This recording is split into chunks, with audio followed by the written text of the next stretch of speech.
Namaskara Vikshakre, Pranam Satyo, and hello fellow sapiens. You are watching No Traveler Akshay from this side of the video. Today the topic of discussion is who is this bike for? That is, will this bike fit your requirements?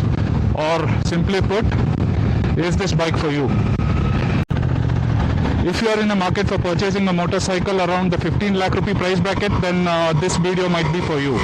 And if you have already laid your eyes on this bike, then this video is perfectly made for you. There are multiple factors which influence the decision of this bike purchase. So let's list them down one by one and get into the details of each. I'll disclose my requirements based on which I squared in on this bike at the end of this video. The first factor would be the type of bike that you are looking for, or the category of bike that you are looking for. As you know, there are the scramblers, the neo-retros, the sports bikes, the ADVs, and the cafe racers, and multiple other types of bikes if you can subcategorize those again. This bike, it falls somewhere between the neo-retro and a cafe racer if you ask me. So it is a hybrid of those two types, the neo-retro and the cafe racer. If you want a cafe racer with a bit more comfort, then you can go for this one. If you want a neo-retro with a bit more fun, then you can go for this one. So as I said, this does not belong to a particular category, but it is a hybrid of those two. And if you are also looking for a scrambler, I don't think this fits into that category because of the ground clearance, the riding position, and all that stuff. But I feel that some of the people who are looking for scramblers might also get interested in this bike once they ride it. I have heard that transformation happening in the showroom many times when they going for a scrambler purchase and then decide on this one.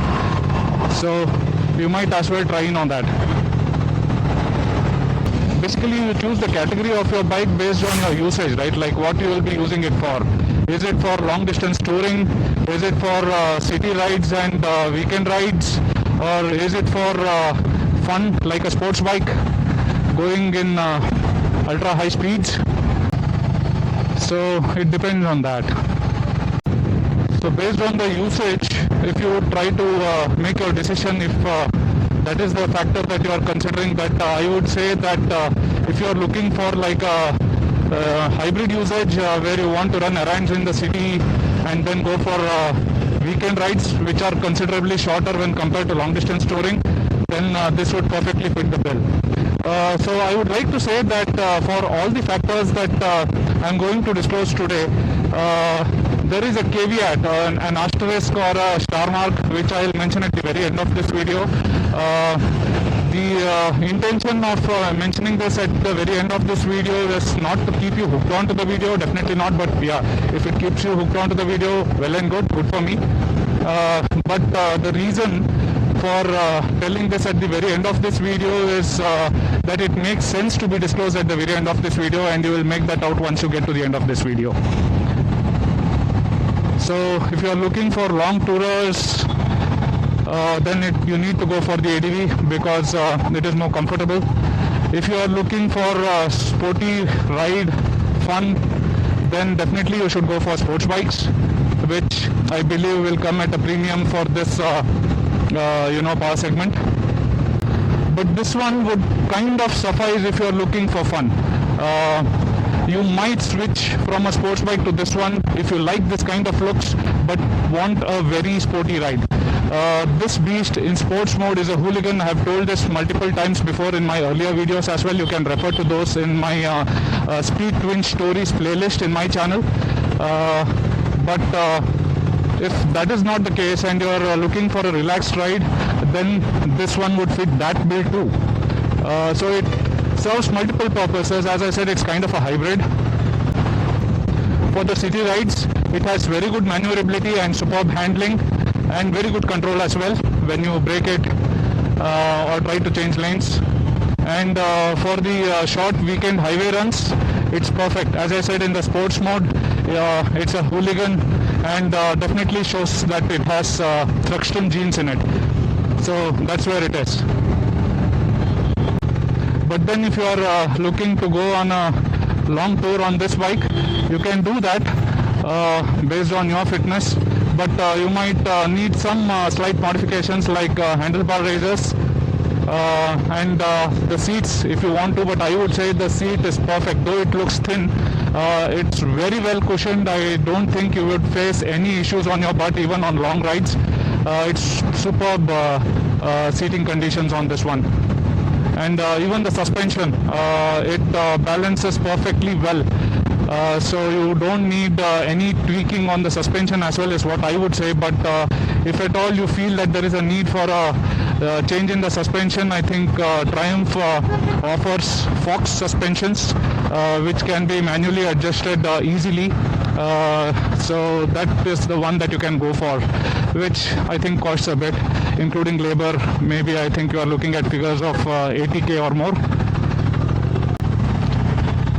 I'm doing this video on a Saturday, and today is also Ganesh Chaturthi. I expected a bit less traffic today because it's a festival day, and I felt that people would stay at home praying to the Lord Ganesha, but that's not the case. I think everybody thinks like me these days.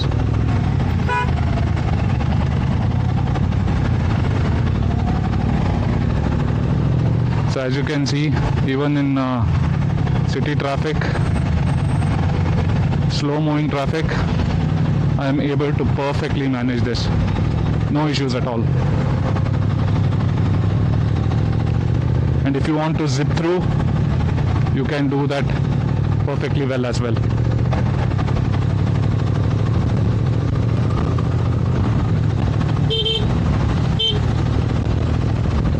Another factor that should influence your decision on buying this bike is whether you will be riding with a pillion.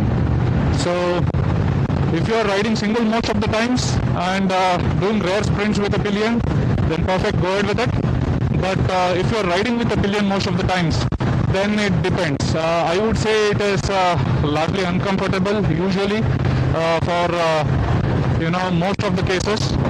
But there might be conditions where you might feel comfortable riding with a pillion too. Like if both of you are lean, he or she who is usually accompanying you as a pillion, if they are lean and the rider himself or herself is lean, then perfect. I think that would be fine in most cases. Again, I wouldn't say in all the cases, but other than that, if both of you are hefty or either one of you is hefty, like in my case, I weigh 89 kilos. You can round it off to 90 kilos because I am reaching that point, and my better half I think weighs around 70-75. So that becomes a bit of a difficulty when we are going through speed breakers. So most of the speed breakers, when you are riding single, if they are well designed speed breakers, well and good. If there is a gradual incline and a decline, it won't hurt. It's all fine. But if it is badly designed speed breaker, in Indian conditions, where it is like starts off and ends off immediately without gradual ramp. So in those cases, it will definitely hit. Mostly in the village sides, when I was riding around villages in the outskirts of Bangalore, where there are concrete speed breakers which are not well designed, it definitely hits it. And it's also dependent on the height of that speed breaker, but they're usually high. I have gotten a sump guard installed, a metal sump guard, which is a Triumph OEM accessory, and that does a very good job. It has a very good thickness, and it's very well built, and it has great quality, and it has great pricing too. So that does the job very well. Even though the underbelly scrapes through or hits hard, I need not worry much. Of course, it hits my heart too, but I need not worry because it's not hitting the important parts there. If you are going with a pillion, now whatever I said till now was with riding a single. And even while riding single, as I said, in village roads or some badly designed speed breakers, I need to stop. I need to put my foot down, pull the bike over to the other side of the speed breaker, and then make my way through again. So that's how it is. Now I am well experienced with this bike to know which speed bump hits it, or which speed bump is okay to go, which speed bump should I take it with an angle so that it doesn't scrape the underbelly. So all that is fine. With time you will find out the hard way, of course. But then with the pillion, with two hefty pillions or one hefty pillion also, it would scrape almost all the speed bumps, though it is well designed in some cases. I have experienced that many times when I went for a race sprint with my better half. And also with the pillion, the pillion seat is not that great. It provides very less space and comfort for the pillion. So if you are lean, then fine. If you are a bit hefty, well built, no, it's not a good place to be in for a long distance, even for short distance. I would say even in the city sprints, my better half complains that she is not able to manage with that pillion seat.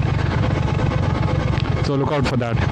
I would suggest to request the dealer for a longer test ride with the pillion or solo, whatever is your purpose of purchase.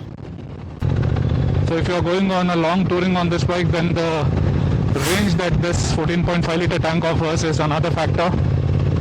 Mileage is of course out of the question on any of the super bikes which has higher power litre class bikes, or even lesser than that. If you are looking for bikes around 800-900 cc, then mileage is out of the question.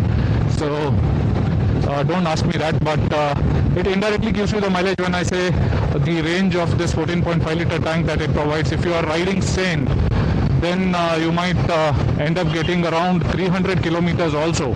That is like when you are riding very sane. But if you go insane on the highways, then you end up with even something like 200 kilometer range. So that's what it is. And if at all you are going for long touring on this bike, then the headlights are not that great. They are not LEDs. So you will have to go for a change of bulb or some customization there. Also the horn, it's very Activa-ish. So yeah, a bit louder than Activa. I wouldn't say exactly like the Activa, but it's a single horn and not that great. You will have to change that too. You'll have to replace it with some double horn or some better horn. I think there are quite a few options with Denali and other brands like that which give better horns as an option.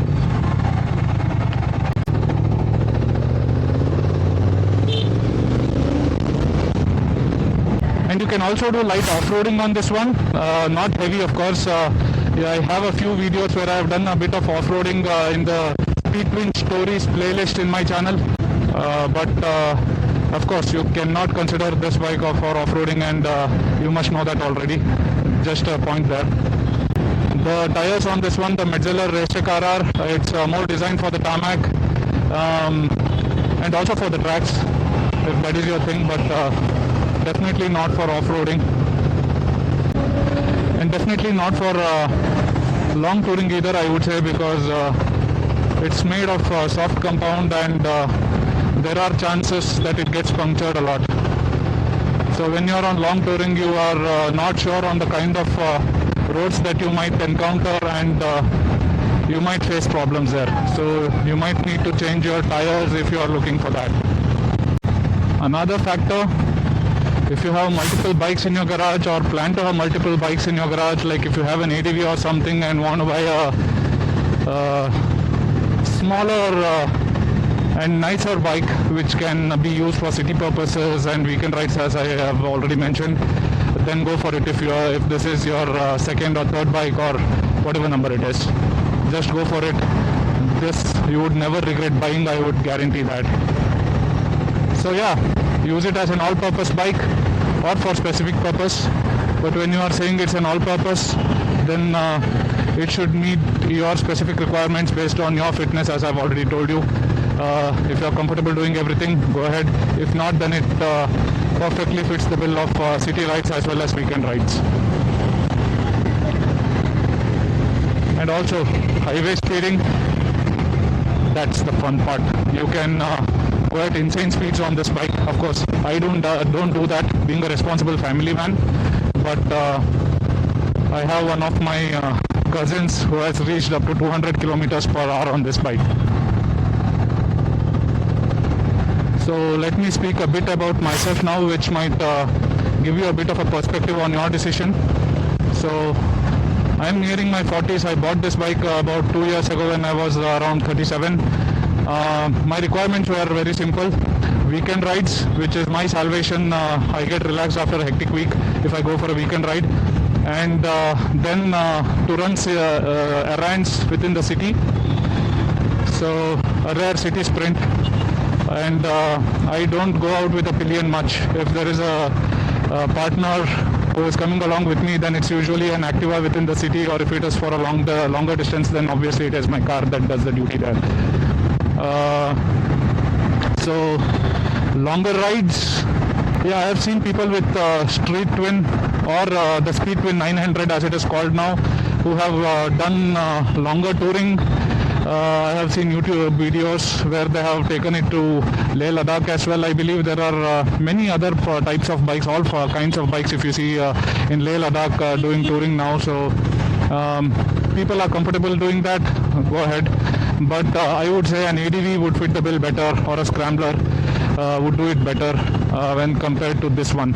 It will be more comfortable basically. I wouldn't say you cannot do it at all. It's again based on your requirement, based on your comfort, based on your fitness quotient.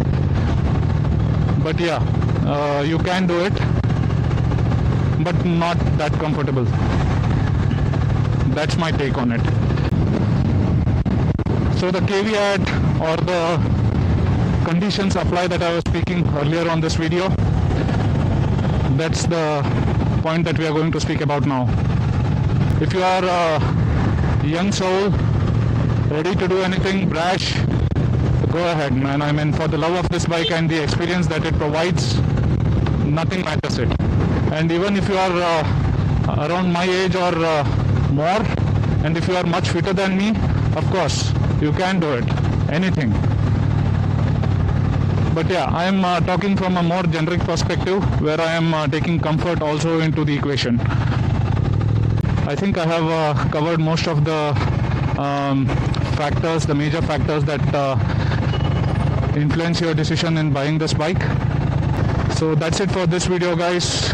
I hope you have liked this video. Do give a thumbs up if you have liked this video, and do share and subscribe. That would motivate me. And do let me know, give me ideas on what are the videos that I could end up creating with this bike. If you have any specific questions in mind, if you want me to do certain videos, then I would definitely do that for you. And as I usually say, pour down your emotions in the comment section below, and do suggest on what are the kind of videos that I can bring for you next, as I've already mentioned. And give me ideas. I am in search of content too. So if you are aspiring for this bike and planning to purchase it in the future or near future, then this is a perfect video for you, is what I hope. Let me know if I have left out any points. I can make another video or answer you within the comments. I'll definitely try and do that. So until the next time, take care.